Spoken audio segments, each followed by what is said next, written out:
sa atong tanan. Maulan nga gabi sa tanan. Kamusta ang atong kinabuhi? Managid ang election? Nadaog inyo ang gibutaran? Daog kayo po.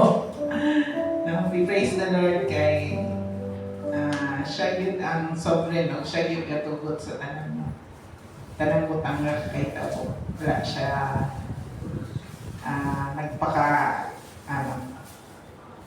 wala yung pakialam. God is always in control of everything. Sa itong pagsugod, ako ang basahon ang Salmo, Psalm 34, ingon diri. Pasalamatan ko kanunay ang Ginoo, dili gayud ako muhunong paglitok ug mga pagdayeg alang kaniya. Dayon ko siya tungod sa iyang nabuhat. Mamati unta ug malipay ang tanang nag-antos. Duyog ka nako sa pagsangyaw sa kahalangdon sa Ginoo. Maghiusa kita sa pagdayeg sa iyang ngalan. Nag-ampo ako sa Ginoo ug gitubag niya ako, ug giwagtang niya ang tanan kong kahadlok.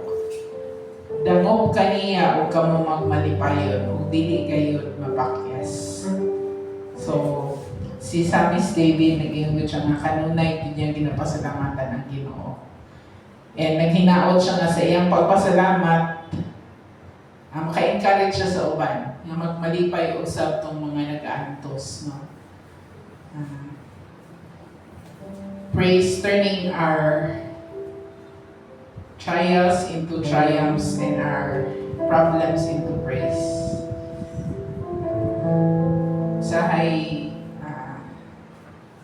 Sayon lang yun mag-dwell sa atong mga problema and we don't see kung unsa yun ang katuyuan sa Ginoo.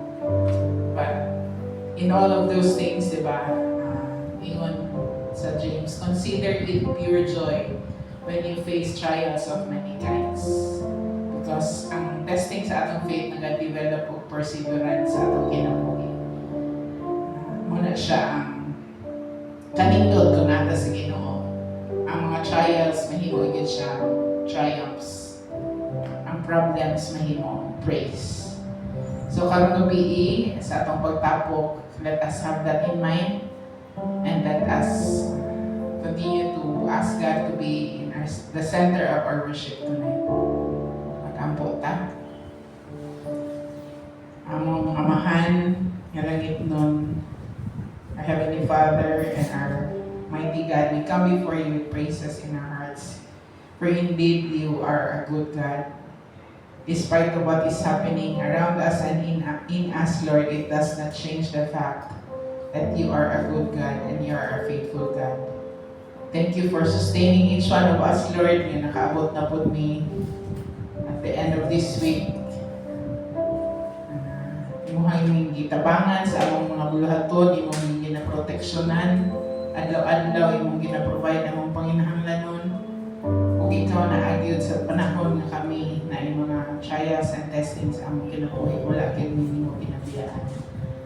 Tonight, as we come together to worship you, we pray that you will just continue to work in our hearts.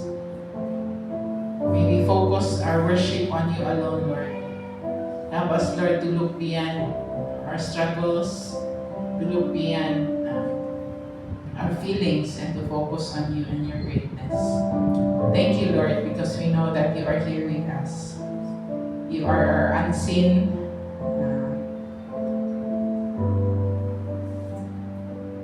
God who is with us, Lord. We pray for the others who are still on the way. May they set their steps. Dili babag ang ulan aron sila maka-join po sa amo sa among panibahong karong gabi. Kani ang giampo sa ngalan ni Jesus. Amen. Andam na ba tamo pasalamat sa atong Ginoo? Andam na ba tamo dayeg kaniya? Amen, no? Salamat sa Ginoo kay ang ulan dili gyud makababag sa atong pagsimba kaniya. Salamatan nato siya.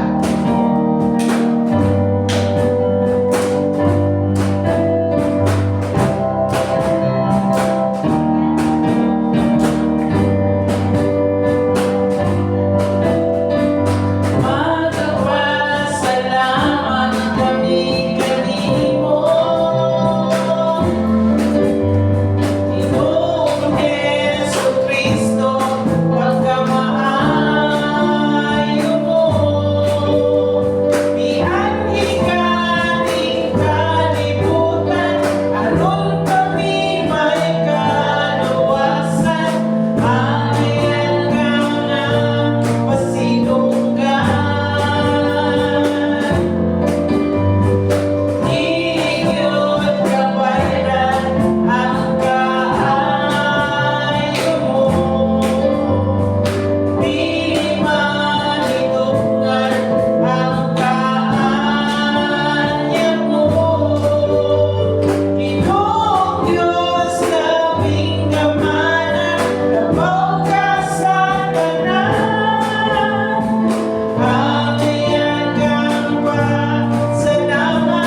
kami sa Iligan, ay kani nga kanta.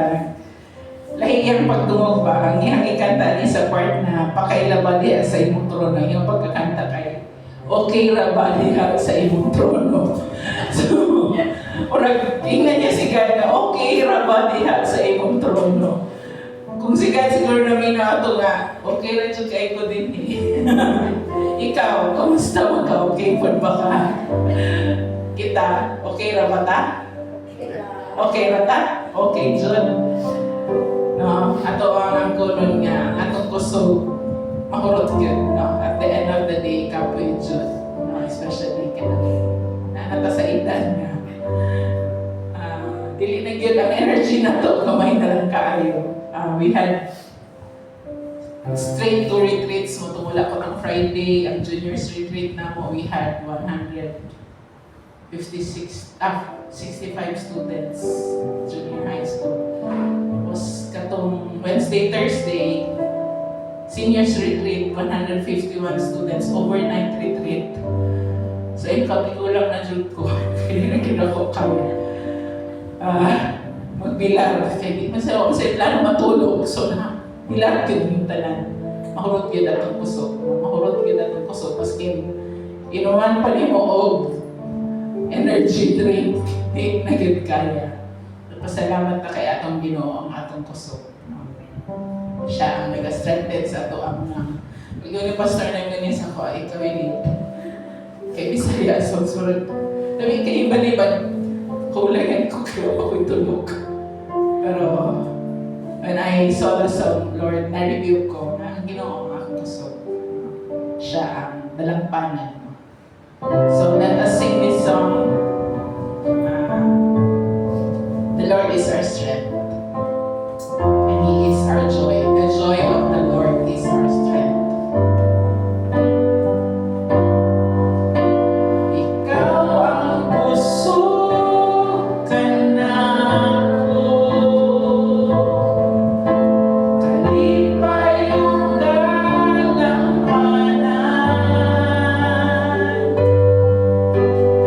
Oh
God and just say our love to Him through this song. Ikaw lang, O Diyos, ang ihandog ko. Ikaw lang, O Diyos, ang paglaon ko.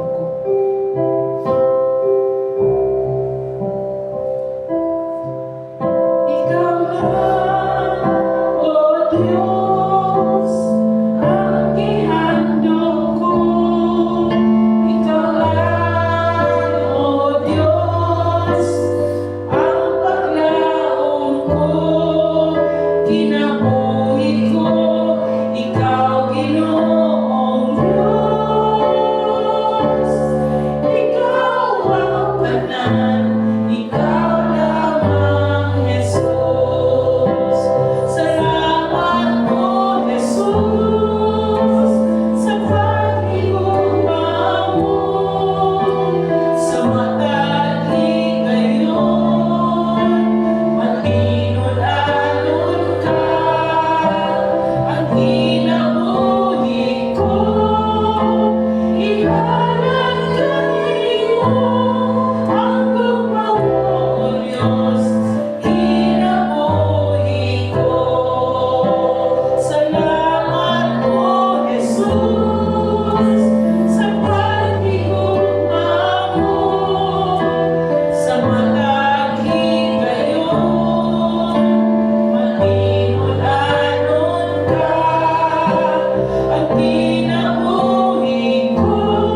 help your servant. That the words he will be uttering comes from you. And this is our prayer in Jesus' name. Amen. Pwede na tamang lingkod. Hindi na mata sa pulong sa inyo.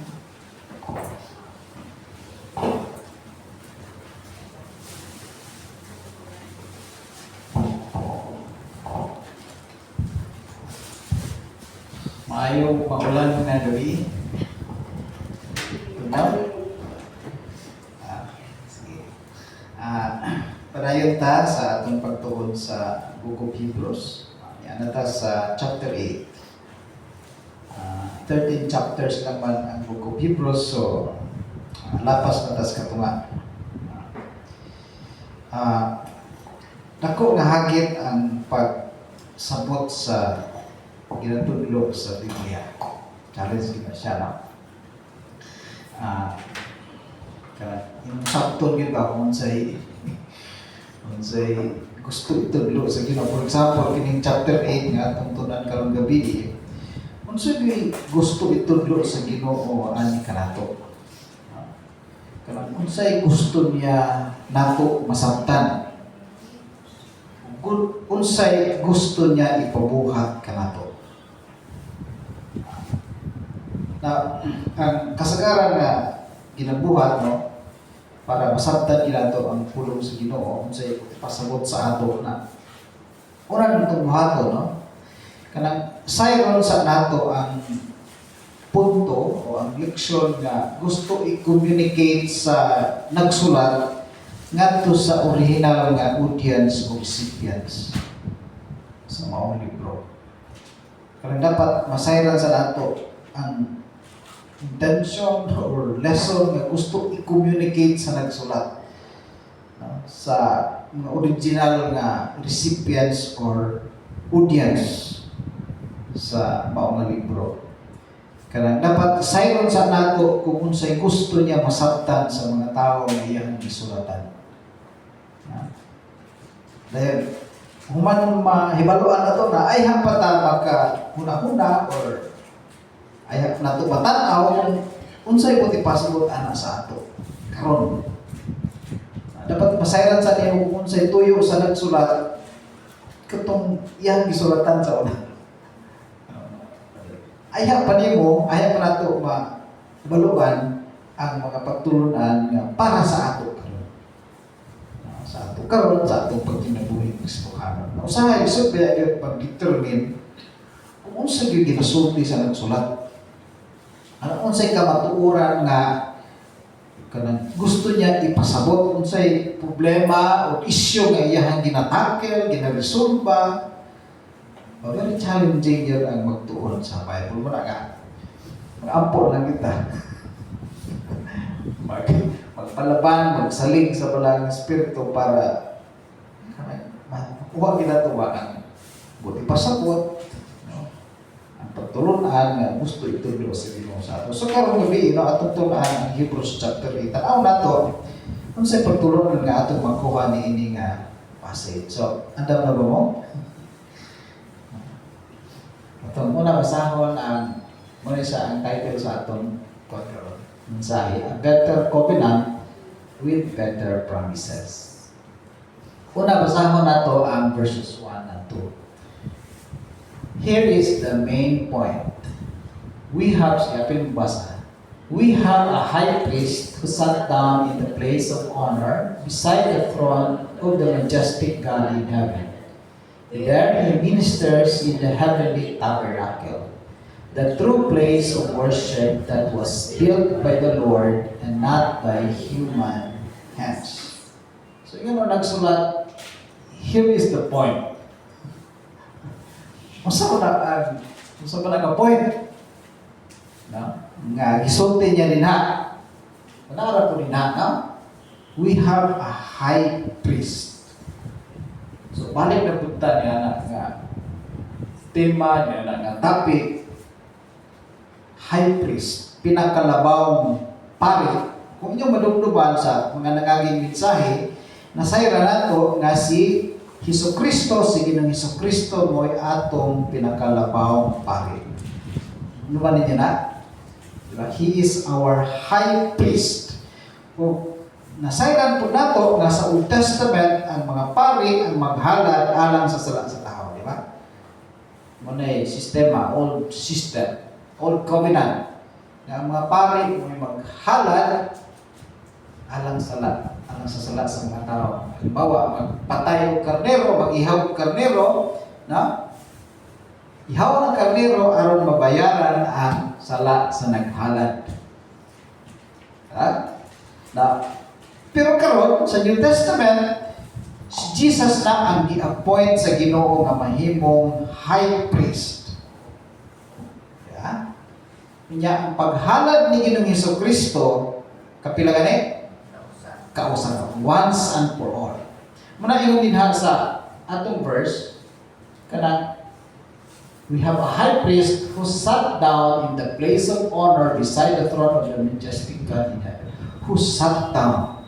Nilingkod siya. Nilingkod siya kay nahuman na ang paghalad. Natapos na ang paghalad. Dili na siya muotro paghalad. Ano man ang mahuman na itong trabaho mo, lingkod ka, di ba? Literal na itong pagsabot pag human sa imong pagtrabaho, lingkod ka, tanaw sa imong cellphone, tanaw sa imong TV. So, human na fulfill, na-accomplish ni Jesus ang iyang misyon na mong paghalad sa iyang kaulingon alang sa atong mga sala, He sat down in the throne of God. Dili parehas sa Old Testament, no? Kaya sa Old Testament times, dili kalingkod ang mga pare. So, no? Dili sila kapahulay. Buti pasagutan ang walay bunong ang ilang paghalad. Walay katapusan ang ilang paghalad. Dugang pa niya na ang ilang paghalad dili hangtod sa kanturan. Ano man?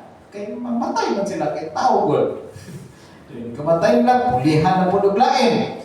Dili para sa King Jesus, namatay tuod siya, pero nabanhaw man siya. Muna ang sa Biblia, ang iyang priesthood is forever. Ang iyang pagka-high priest hangtod sa kanturan. Muna nga, sa natunan nato din giilisan sa Ginoo ang priesthood, no? Muna isang rason nga nung giilisan sa Ginoo ang human high priest sa Old Testament. Giilisan sa Ginoo ang human high priest sa Old Testament. Muna karon nga nakanatay bag-o nga high priest nga mao si Jesus.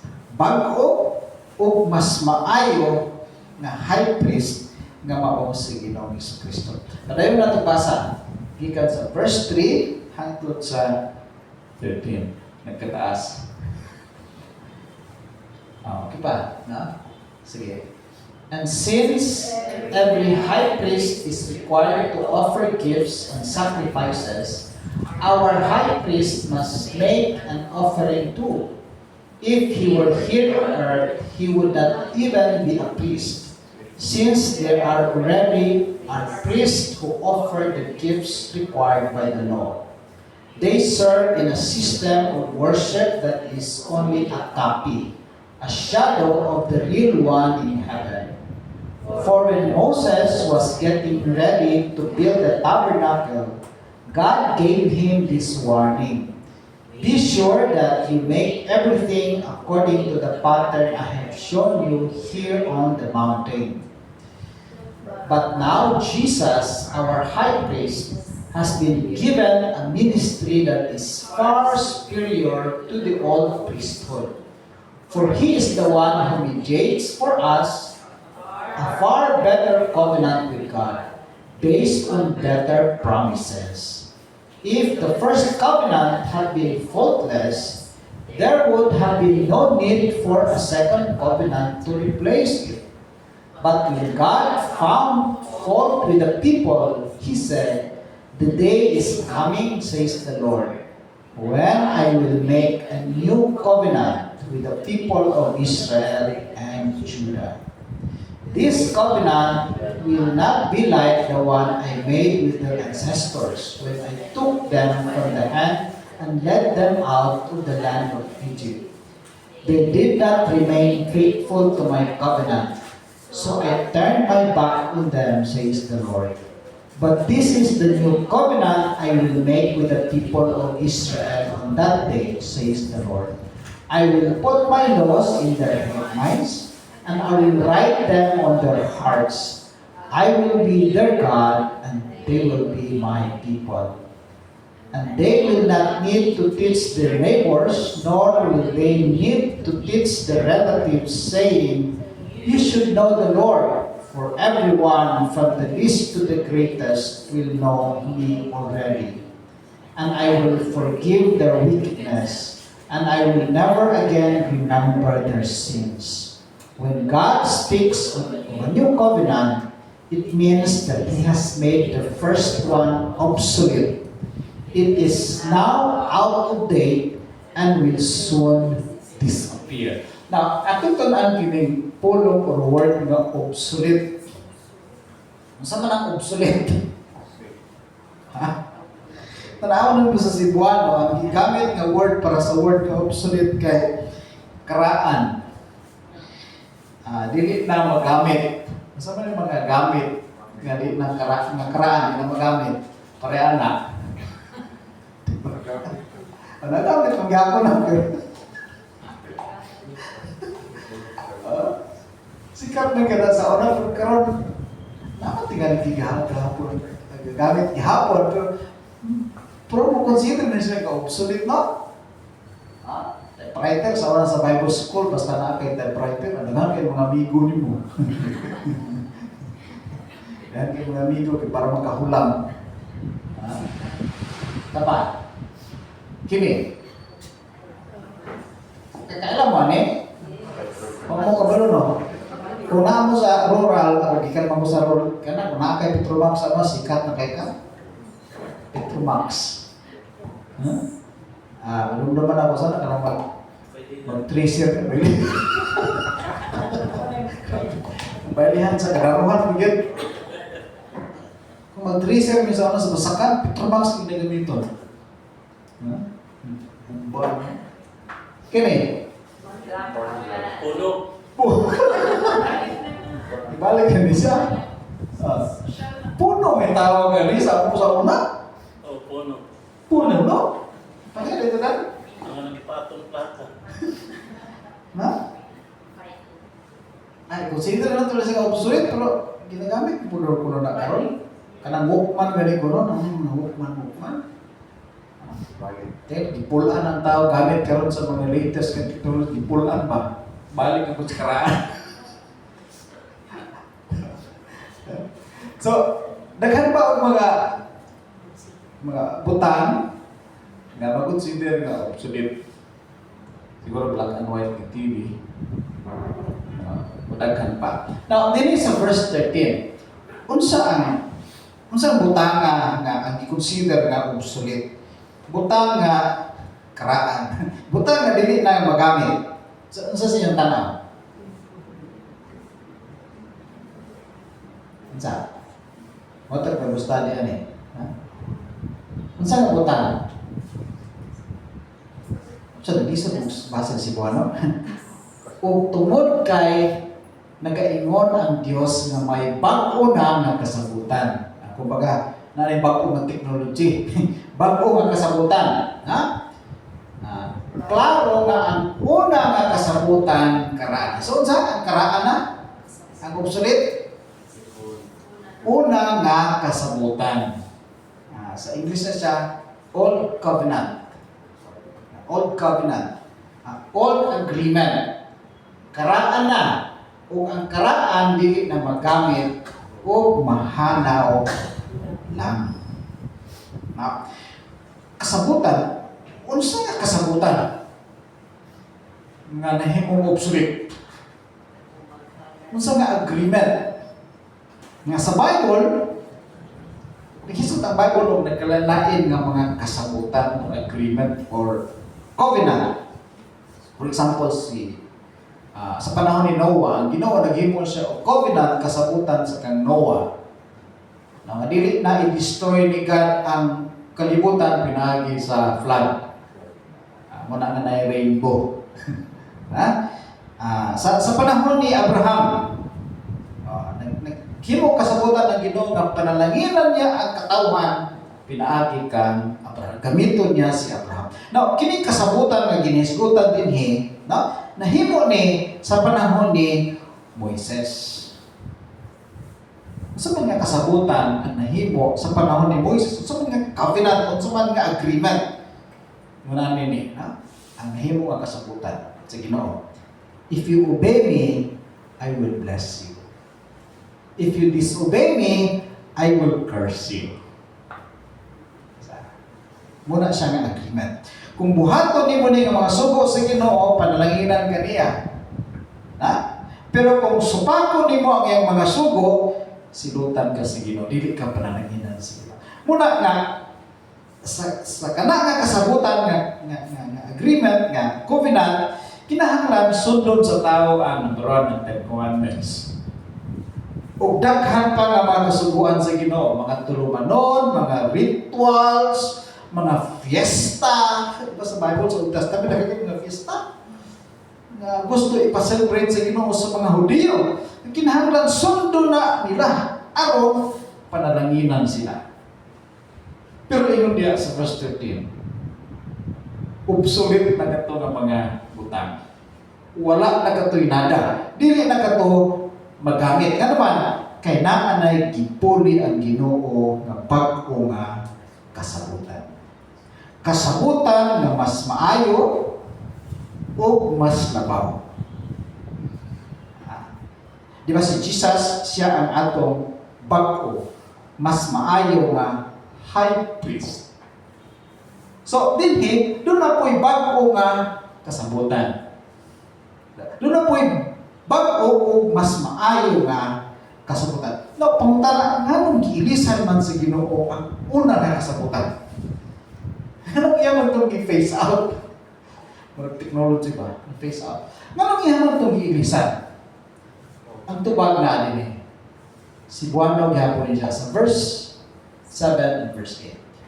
Kung walay kulang ang una nga kasabutan, dili na unta kini kinahanglan nga ilisan pa. Utso. Apan nakita sa Dios ang kakulangon sa mga tao nga nagasunod ni adtong nauna nga kasabutan. So unsay rason? Unsay problema? Kinsay niya mong problema? Ang Ginoo o ang tao? Ang tao. Maayo ba ng kasabutan kay iya ko na sa Ginoo? Ang tao mooy problema.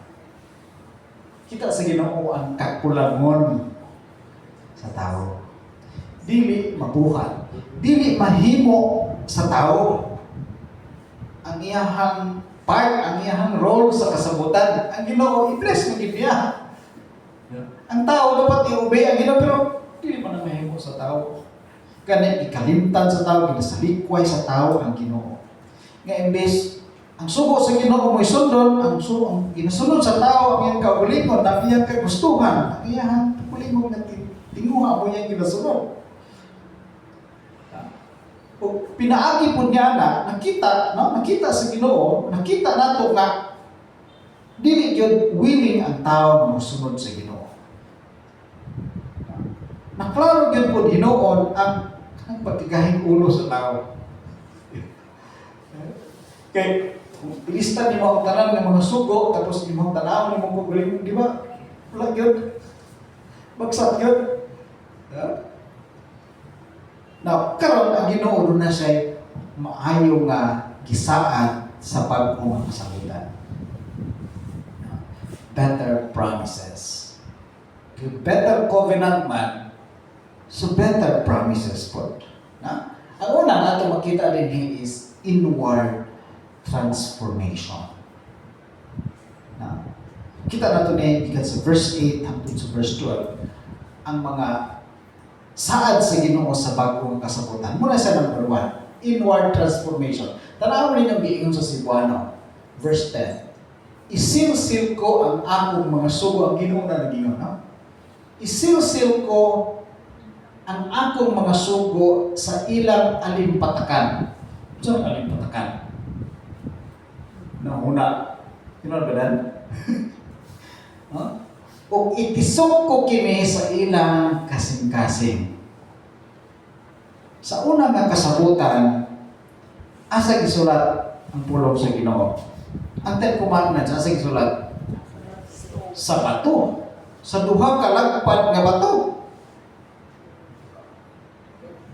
Di ba? Nagana po tayo mabasa sa Old Testament, sa Deuteronomy chapter 6, 8 to 9, nga gi-encourage sa Ginoo ang mga tao nga ihigot sa ilang bukton ang pulong sa Ginoo. Isulat tapos ihigot sa bukton. Tapos isulat sa ilang agtang. Okay sa ako, kilapad ko agtang. Una, tapos isulat sa ilang mga dingding o sa mga dingding sa ilang balay, sa ilang pultahan. Ano isukol sa Ginoo? Pero sa bago nga kasabutan, asa isulat sa Ginoo, asa isilsil, asa ipisok sa huna-huna o sa kasing-kasing. So asa mas maayo ang duha? Katong isulat sa bato o isulat diri? Asa mas maayo?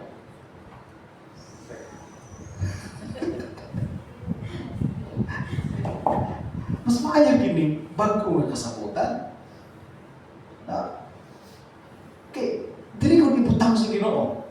Dili ibutang sa Ginoo ba? Muna nga, mas maayo yun ang bago ang kasabutan. Muna nga, sa daan nga kasabutan, sa una nga kasabutan, ang tao, lisod magbago ang tao, kaya naaraman sa bato na kasulat. Kumbaga, ang pulong sa Ginoo, naaraman sa, halimbawa, nakasulat ng liha, di ba? Isang pag mapuno ang imong balay o mga bersikulo, di ba? Nauban gani nga higdaan mo nang mo'y Biblia. Di ba? Di ba? So, wala siya wala siya pulos ba kay naaman sa gawas. Pero asa, ingon diha sa New Covenant, naasa, hunahuna isulod sa Ginoo sa hunahuna o sa kasing-kasing sa tao. Una nga, adunay pagbago sa hunahuna o sa kasing-kasing. There is kind of inward transformation. Pinaagi sa iyang pulong ng gisilsil sa hunahuna o gitisok sa kasing-kasing. Muna dunay inward transformation. Ikaduha, kana personal relationship with God. Sa Cebuano gihapon ni siya akong kuha. Mahimo ako nga ilang Dios o mahimo sila nga akong katawhan. Wala na'y musulti sa iyang katagilogsod o sa iyang igsuon, ilha ang Ginoo. Tungod kay silang tanan makaila kanako, gikan sa labing ubos hangtod sa labing dungkanon.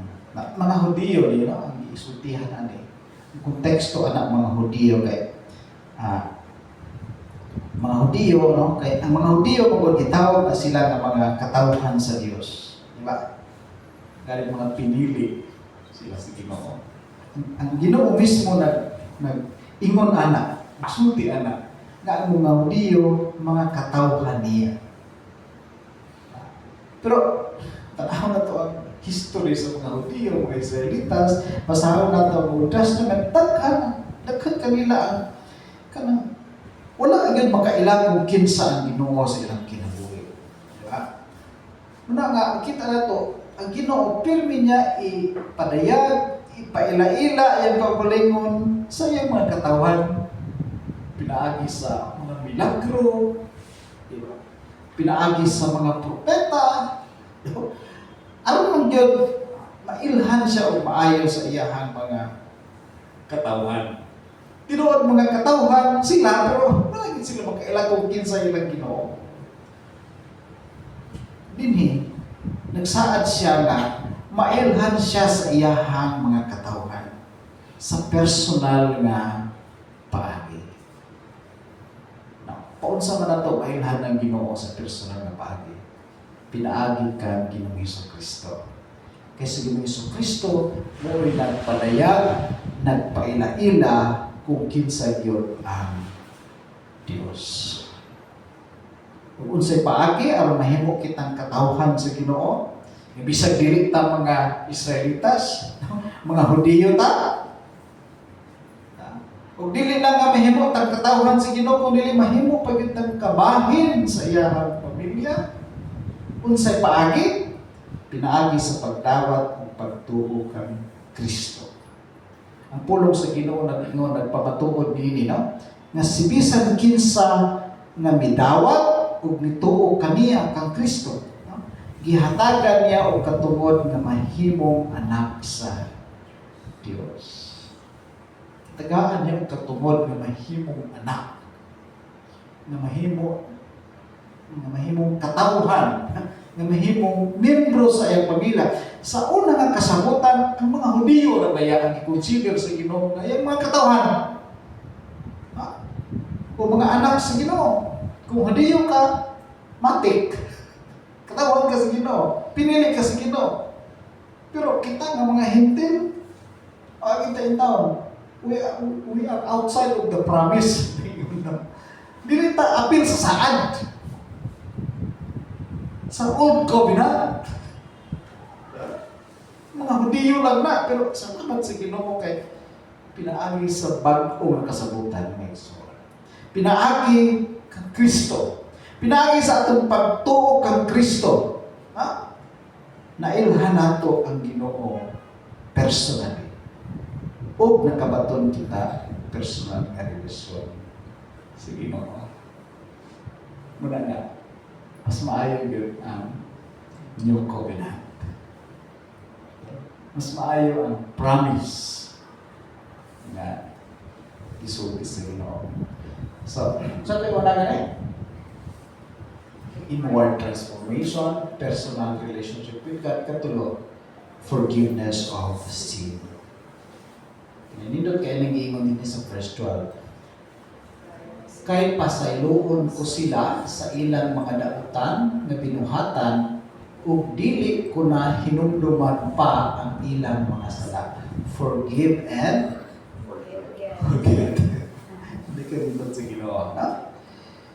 Nga, sumala sa atong mga natunan din, no? Nga, sa una nga kasabutan, maghalad silang mananap alang sa ilang mga sala. Isa kasala, isa kahalad. Pero di man sila magkasala, so, sige po o halad.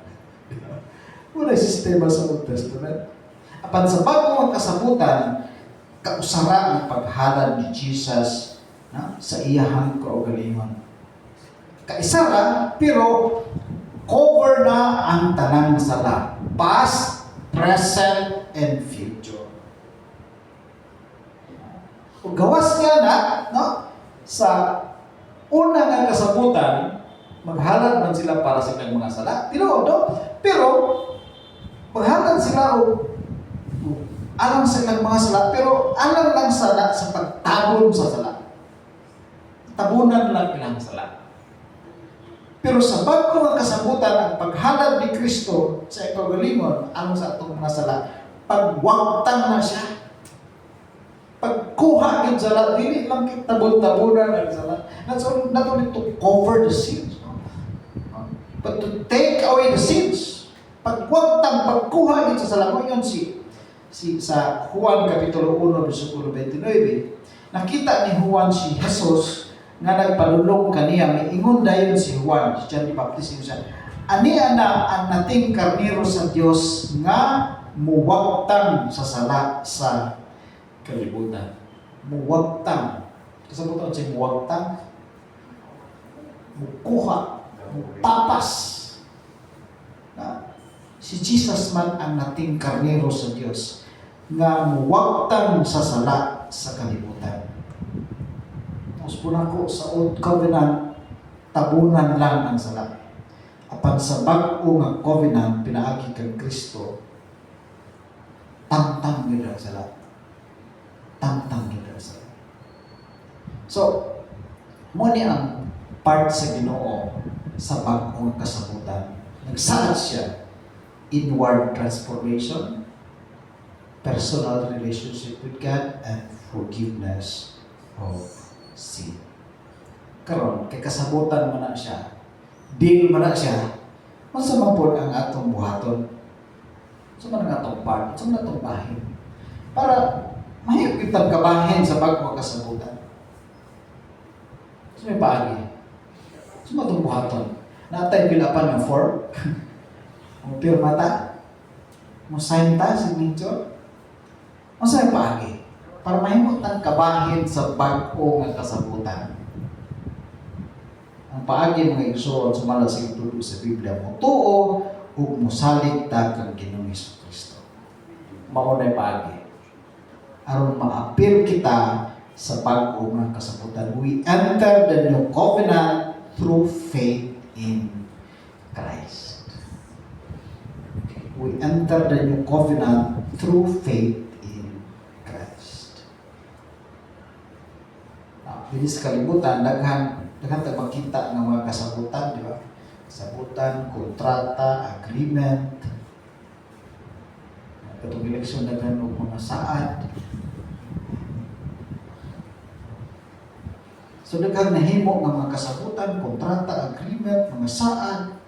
Pero wala natuman ang mga saad. Daghan mga kontrata, nagkaproblema ang mga kontrata.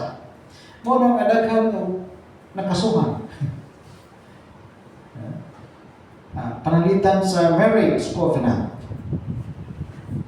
Okay, covenant man na siya between the man and the woman.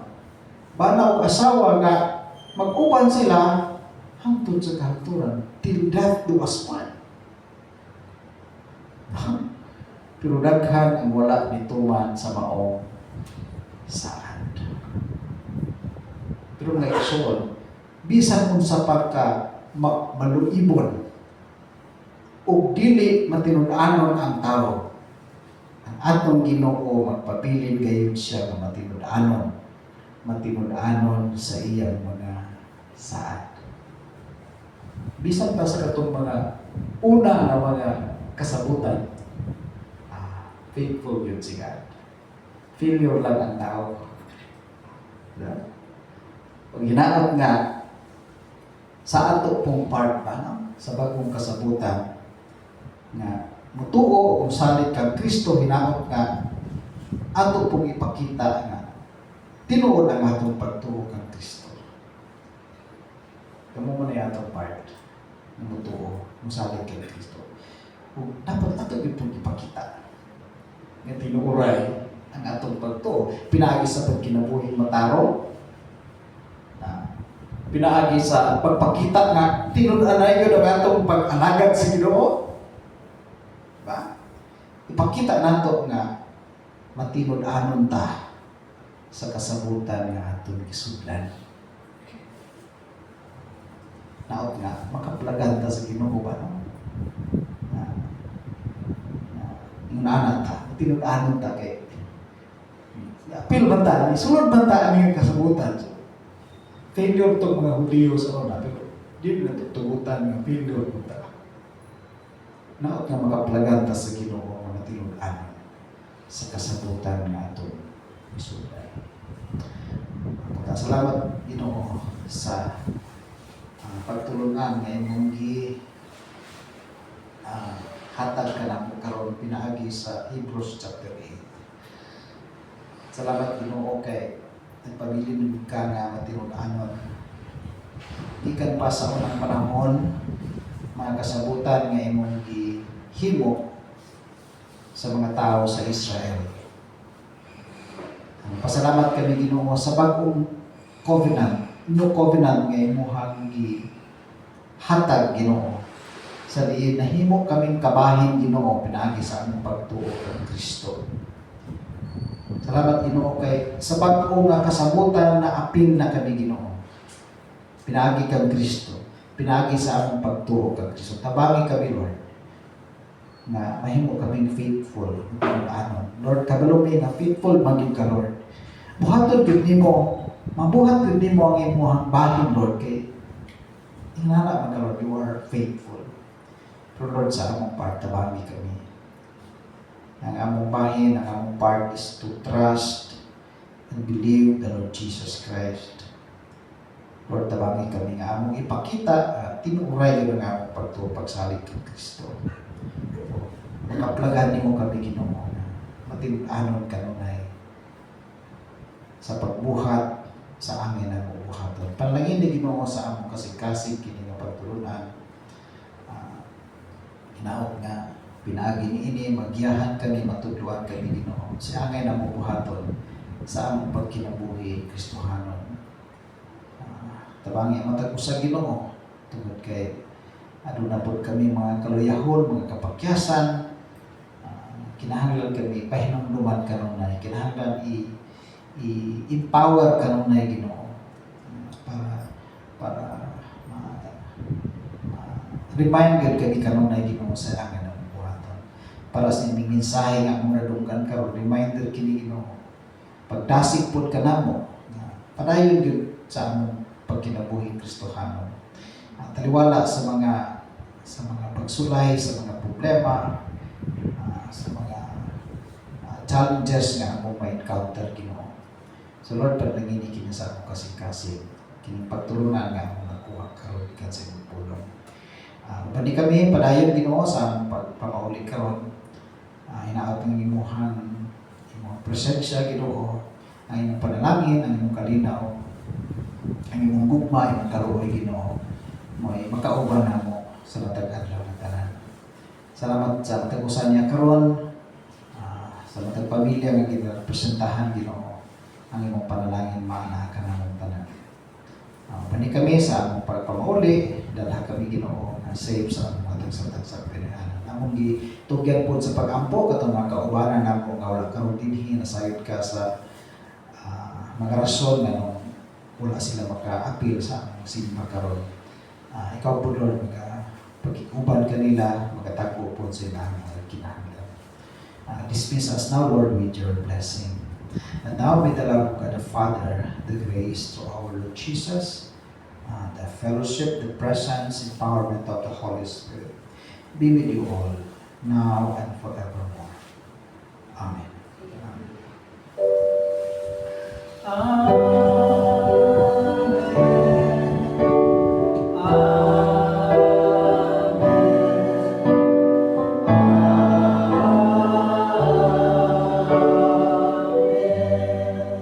Ay gabi sa atong tanan. Salamat sa Ginoo kay iyan lang na sila. Ang Ginoo panalangin ka.